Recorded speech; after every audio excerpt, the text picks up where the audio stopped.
Hoy en el frasco.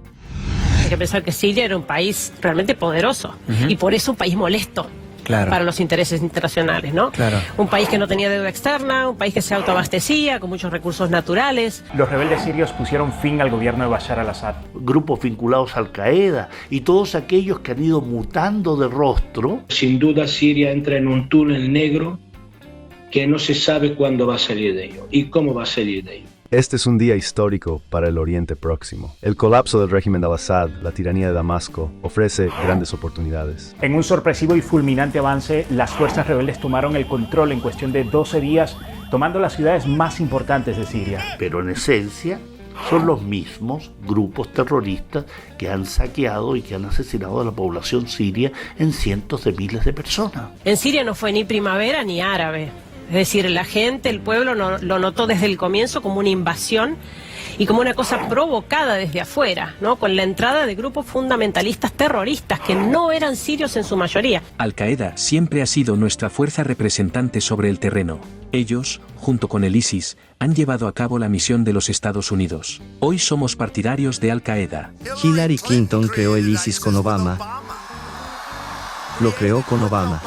Uno de los riesgos principales que amenaza a Siria es la fragmentación del país, que ha sido el gran anhelo de Occidente, de Estados Unidos, de países europeos, de Turquía, de Arabia Saudí y sobre todo el nacionalsionismo israelí. Hablaremos de la situación en Siria y sus implicancias geopolíticas con nuestra invitada del día. El frasco, exponiendo a los invasores de ayer, hoy y siempre. ¿Qué tal? ¿Cómo están? Bienvenidos a un nuevo programa del Frasco Medio Sin Cura, esta suerte de recipiente donde se dan cita las noticias de la semana, lo que se dice en las redes sociales y lo que supuestamente es la realidad internacional. Para comprender lo que ha pasado días atrás en Siria, no solo es preciso recordar que se trata de un país rico en gas y otros recursos, sino cuál era su situación antes de 2011. Hay que pensar que Siria era un país realmente poderoso y por eso un país molesto. Claro. Para los intereses internacionales, ¿no? Claro. Un país que no tenía deuda externa, un país que se autoabastecía, con muchos recursos naturales. A comienzos de 2011, la estrategia de marketing fue llamar Primavera Árabe a algo que no tuvo nada de primavera y, según denuncia el periodista Thierry Meyssan, tampoco fue gestado por árabes. El 4 de febrero de 2011, la OTAN había organizado en El Cairo una reunión para iniciar la Primavera Árabe en Libia y Siria. Según el informe, John McCain había presidido la reunión. McCain fue el ex militar y senador de Estados Unidos que en 2013 ingresó ilegalmente a Siria para reunirse sonriente con terroristas. Ese mismo año, ¿saben dónde estuvo también? Sí, en Ucrania. Murió impune. Pero volvamos a 2011 y la planificación de la guionada Primavera Árabe. Al término de aquella reunión, la misteriosa cuenta de Facebook Syrian Revolution 2011 llamó a la realización el 11 de febrero de una manifestación ante la sede del Consejo del Pueblo. Ya tenemos los impulsores y a las redes sociales operando en favor de sus intereses. ¿Tenemos el móvil de Estados Unidos? Jamás me hubiese imaginado que tenía que ver con recursos naturales. En un revelador artículo para la revista Político, Robert F. Kennedy Jr. explicó que la decisión de Washington de derrocar al presidente de Siria, Bashar al-Assad, en gran parte se basó en la negativa de ese mandatario a permitir el paso por su país de un gasoducto desde Qatar hacia Europa. Pues bien, con uno de los motivos claros, ¿qué faltaba? Armar a los rebeldes. McCain, haz lo tuyo. 2013, el 22 de febrero, John McCain estaba en Líbano. Allí se reunió con miembros de la Corriente del Futuro, a quienes se encargó la supervisión de la introducción de armas en Siria. Y faltaba la artimaña mediática para disimular que Washington quería derrocar a Bashar al-Assad y estaba armando a terroristas. Así que nada mejor que tomar algunas protestas contra el gobierno y llamarlo... Aquí es donde empezó la guerra civil siria. Acabarían en una guerra civil. La guerra civil en Siria. La guerra en la que se cruzan todas las guerras y es la guerra civil en Siria. Qué raro hablar de una guerra en la que se cruzan todas las guerras y luego decir que es civil, ¿no? Pero vayamos a la definición de la Real Academia Española, porque si tergiversaron con todo lo anterior, hay que sospechar. Guerra civil, guerra que tienen entre sí los habitantes de un mismo pueblo o nación. Los habitantes de un mismo pueblo o nación, bueno, allí está el primer problema de esa narrativa y es lo que sucede cuando, en lugar de leer titulares, escuchamos a las personas que estaban viviendo en Siria. En Siria no fue ni primavera ni árabe. Es decir, la gente, el pueblo lo notó desde el comienzo como una invasión y como una cosa provocada desde afuera, ¿no? Con la entrada de grupos fundamentalistas terroristas que no eran sirios en su mayoría. Y esto lo sé por lo que he visto, no por lo que he leído, o por lo que he visto en televisión.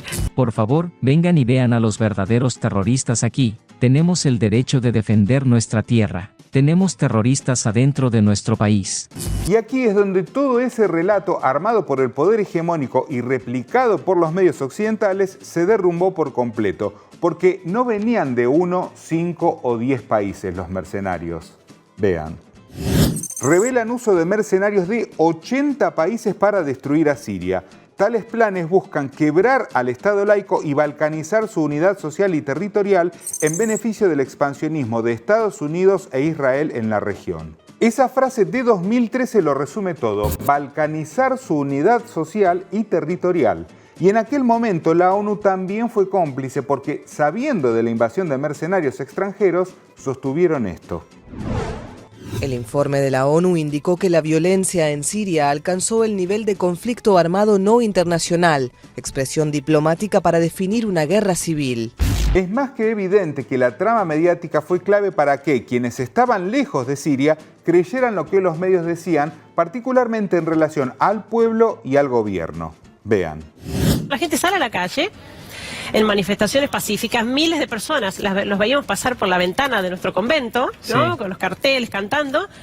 Y esas mismas imágenes, las vi yo, esas mismas imágenes en noticieros internacionales, pero comentadas, continúan las manifestaciones del pueblo sirio que sale pacíficamente a la calle pidiendo a su presidente que se vaya. Claro. Es decir, lo contrario de lo que la gente intentaba manifestar.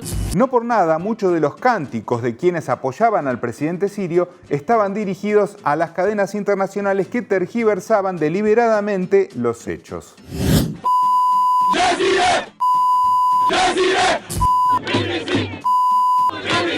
Hace solo 10 minutos, recibí una llamada de Dubái, de una de mis amigas que me decía, ¿está todo bien en Damasco? Le respondí, sí, estamos caminando en las calles. Ella dijo, dijeron en los medios que había aviones, bombas, y tanques y todo. Le dije, no, no hay nada, solo ven y mira.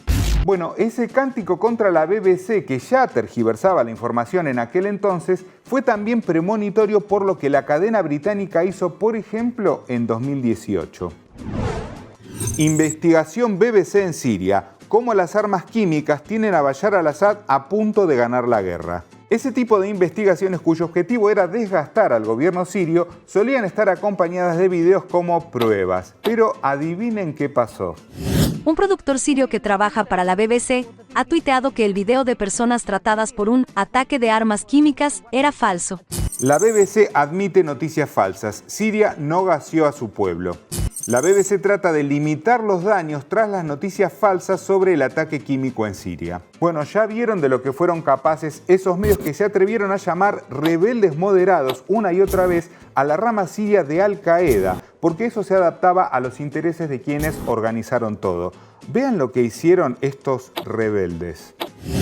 Se ha publicado un vídeo en el que se ve a un rebelde sirio abrir el cuerpo de un soldado y extirparle el corazón. Además, sin ningún tipo de remordimiento, extrae con un cuchillo el hígado y el corazón del cadáver de un soldado de Al-Assad para luego devorar el órgano. Las atrocidades cometidas por los terroristas fueron sistemáticamente ignoradas por gobiernos y medios de comunicación occidentales. ¿Por qué será que los extremistas contaban con esta protección de Occidente y sus medios afines? ¿No será que una vez más? En un correo electrónico filtrado en 2012, el entonces asesor de Seguridad Nacional Jake Sullivan le dijo a Hillary Clinton: Al-Qaeda está de nuestro lado en Siria. Al parecer, la señora Clinton no solo es amiga de Al-Qaeda, sino también gestora de Daesh. Fuente: Donald Trump, presidente nuevamente electo de los Estados Unidos. Hillary Clinton creó el ISIS con Obama. Lo creó con Obama. Esos grupos terroristas fueron repelidos con la ayuda de Rusia, Irán y la resistencia libanesa. ¿Y cómo fue la venganza de los padrinos del terror? Económica. Golpearon al pueblo sirio y le robaron en la cara. La ley César del gobierno estadounidense impone un injusto bloqueo a Siria y priva a su pueblo de diversos mecanismos de supervivencia. Washington roba más del 80% de la producción petrolera de Siria cada día. Debido a que el ejército estadounidense está ilegalmente en el este de Siria, robando el petróleo, y robando el gas, y robando el trigo, Siria tiene que importar el trigo para el pan, tiene que importar petróleo y gas. Mientras eso sucedía, la rama siria de Al-Qaeda, que no había sido completamente derrotada, siguió siendo patrocinada desde el exterior y por supuesto protegida por la prensa dominante con los mismos vicios del pasado hasta llegar a la actualidad. Agencia Reuters. Abu Muhammad al-Golani, el ex jefe de Al-Qaeda, principal rebelde de Siria. No, pero ¿cómo van a decir que son integrantes de Al-Qaeda? Hay que decirles rebeldes. No importa, la gente no se da cuenta. Reuters, pocos minutos después. Abu Muhammad al-Golani, líder de los rebeldes sirios Hayat Tahrir al-Sham, que dirigen una ofensiva de choque. Igual, por más que Reuters diga que es terrorista y después lo esconda, o que algunos medios laven su imagen al llamarlo pragmático, un ex senador yanqui confiesa lo que Hillary Clinton ya nos había spoileado antes. Al-Qaeda siempre ha sido nuestra fuerza representante sobre el terreno. Ellos, junto con el ISIS, han llevado a cabo la misión de los Estados Unidos. Hoy somos partidarios de Al-Qaeda. Pero como usted imaginará, estos grupos no son solo Made in USA. El gobierno de Turquía los apoya y si se trata de intentar usurpar más territorio ajeno, imagine quién también está involucrado. Dentro del programa secreto de Israel para respaldar a los rebeldes sirios. En 2018, la israelí Elizabeth Surkov reveló que Israel armó y financió en secreto al menos a 12 grupos rebeldes terroristas en el sur de Siria. Y no se trata solo de una denuncia del pasado, ese respaldo está muy vigente. Según fuentes de inteligencia, la razón del repentino recrudecimiento de los combates es que en las semanas anteriores Israel entregó a los rebeldes armas confiscadas a Hezbollah, incluidos misiles SS, equipos antitanques, baterías de artillería e incluso unidades antiaéreas. No por nada es que tras la caída de Bashar al-Assad en Siria, uno de los que festejó junto a sus empleados los grupos armados fue precisamente el carnicero de Tel Aviv, que después demostró su avaricia. Israel bombardea varios objetivos en Damasco y en el sur de Siria. Israel refuerza sus tropas en la meseta siria ocupada de Altos del Golán. Y si celebró el régimen sionista, no vaya a creer que en la Casa Blanca no brindaron como lo hicieron en Libia tras la caída y asesinato de Gaddafi. Biden celebra la caída del régimen de al-Assad y asegura que Estados Unidos facilitará una transición pacífica en Siria. ¿No es curioso que los que ejecutaron y festejaron la caída del gobierno sirio sean los que están detrás o avalan el genocidio contra el pueblo palestino? Veamos lo siguiente y hablamos con nuestra invitada del día. En Siria está tomando forma un nuevo régimen, financiado y organizado por Turquía, Estados Unidos, Israel y los estados del Golfo, ninguno de los cuales ha movido un dedo para ayudar a los palestinos. No se trata de democracia ni de derechos humanos, se trata del gran Israel y del genocidio de los palestinos. Bueno, muy bien, y para hablar de este tema tenemos a la persona indicada hoy, Anabel Sichero-Lali, licenciada en Ciencias Políticas, especializada en Relaciones Internacionales y Geopolítica. Bienvenida, Anabel, al programa. Muchísimas gracias por la invitación. Bueno, Anabel, estamos viviendo una circunstancia realmente muy dura, muy triste, ¿no? Pero allí, digamos, ¿qué indicios ves de que se da esta conjunción, ¿no? De que quienes apoyaron o avalaron el genocidio del pueblo palestino son los que están festejando lo que está pasando en Siria?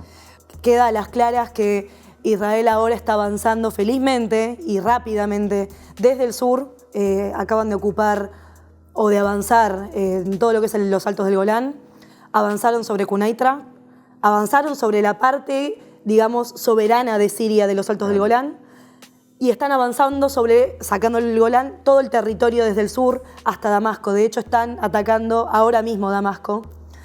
Y sinceramente, todos los que están festejando este triunfo del levantamiento, de la toma del poder en Siria, también hay algunos que levantan la bandera de Palestina. Y esas cuestiones, digo, ¿cuál es la coherencia que tienen al respecto de esto, ¿no? Porque me parece que la causa árabe máxima, como es la causa palestina, va al total, o sea, en las antípodas de lo que están haciendo hoy en Siria. En Siria hoy está habiendo, digamos, una especie de gobierno de transición, como lo quieran llamar, que está financiado, y esto ya está comprobado, por los Estados Unidos y por todos los países de la OTAN, obviamente por la Unión Europea. Entonces, digamos, esto todo se enmarca dentro de un plan del complejo militar estadounidense, y obviamente que Israel es el gran vencedor de todo esto que está ocurriendo. Ahora, Anabel, ¿no llama la atención que esto haya ocurrido inmediatamente después de que se anunció esta tregua entre la resistencia libanesa e Israel, ¿no? Bueno, no, ni hablar. Lo que ocurrió, y esto muchos analistas toman como que Siria es una especie de plataforma intermedia logística entre Irán y la resistencia libanesa. Obviamente que nada es casual, en la geopolítica nada es casual, y lo que está ocurriendo es que esta falsa tregua que quisieron hacer, porque en realidad siguen atacando el sur del Líbano, lo único que hace es desviar mediáticamente lo que está ocurriendo, porque ahora de la nada todo el mundo se olvidó de Gaza. Todo el mundo se olvidó de la masacre que hicieron en el Líbano. Destruyeron Beirut, destruyeron los grandes complejos arqueológicos del Líbano, y ahora quisieron desviar la mirada hacia Siria, lo cual, digamos, insisto, esto no es casual. Todas estas cuestiones que se visibilizan y que se mediatizan, de alguna manera lo hacen como para que la opinión pública se movilice en función de eso. No hay forma de que esa tregua en el Líbano, que de tregua no tiene nada, insisto, siguen atacando, no tenga nada que ver con la caída o con el derrocamiento de Bashar al-Assad. Así que todo esto de igual manera es para romper lo que se llama el eje de la resistencia, que es, digamos, hay varios factores, están el Yemen, los grupos palestinos, la resistencia nacional libanesa, Siria como Estado, Irán. Bueno, hoy ese eje de la resistencia se debilitó totalmente, hasta te diría que casi que se rompió. Entonces, no, insisto, no, nada es casual, y todo es parte dentro del mismo plan de debilitar al eje de la resistencia. Ahora, Anabel, vos hablabas justamente de la opinión pública, ¿no? Y en este caso es importante también hablar del rol de la prensa, ¿no? Siempre, desde hace 13 años, permanentemente atacando a Siria, y en este caso diciendo todo el tiempo grupos rebeldes, ¿no? Que incluso uno escucha la palabra y hasta suena como romántico, ¿no? Bueno, grupos rebeldes. ¿Quiénes son estos grupos rebeldes? Sobre todo para la gente que, digamos, que nos está viendo y lo lee permanentemente en los titulares. Los grupos rebeldes son, digamos, organizaciones políticas que trabajan a la par de células terroristas. Digamos, no quiero equiparar, no son lo mismo, los grupos rebeldes y los grupos terroristas son dos cosas distintas, pero trabajan hermanadamente por el mismo objetivo, que es derrocar al gobierno.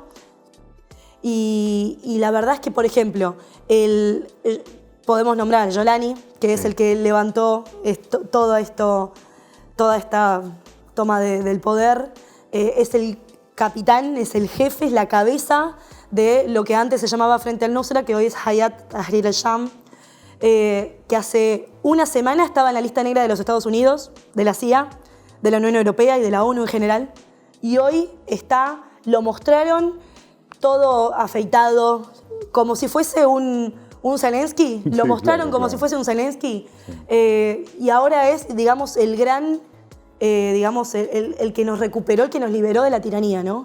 Esos son los rebeldes.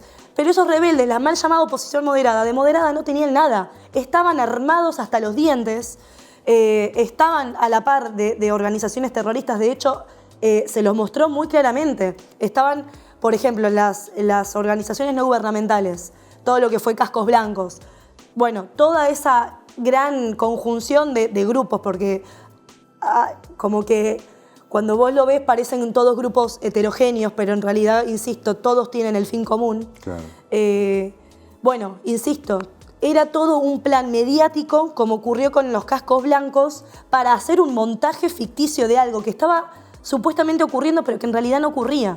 De hecho, hicieron un documental, está en la plataforma de la N, llamada Cascos Blancos, en la que te mostraban cómo el régimen de Bashar al-Assad estaba destruyendo hospitales, destruyendo escuelas. Te mostraban una Alepo totalmente destruida, que sí, es verdad, estaba destruida, pero porque los grupos terroristas estaban ahí. Entonces, no te muestran al Ejército Nacional Sirio combatiendo contra los rebeldes o contra los grupos terroristas. Te muestran a los rebeldes combatiendo contra los grupos terroristas. Entonces, de hecho, también una cosa más, en el año 2015, se había desclasificado un documento estadounidense en el que los altos mandos, los altos rangos militares mostraban cómo Estados Unidos estaba financiando a estos grupos rebeldes y los estaban armando. Entonces, de alguna manera, digamos, esto es simplemente estudiar e investigar un poco más, no mucho más, investigar un poco y darse cuenta de que los grupos rebeldes en realidad estaban sostenidos desde afuera y que estaban hermanados con los grupos terroristas. Ahora, Anabel, lo que vemos en Siria son separatistas kurdos, Turquía metiendo allí sus garras, ni hablar del régimen israelí, Estados Unidos robando petróleo, trigo. ¿Esto va a conducir lo que ha sucedido a la balcanización del país?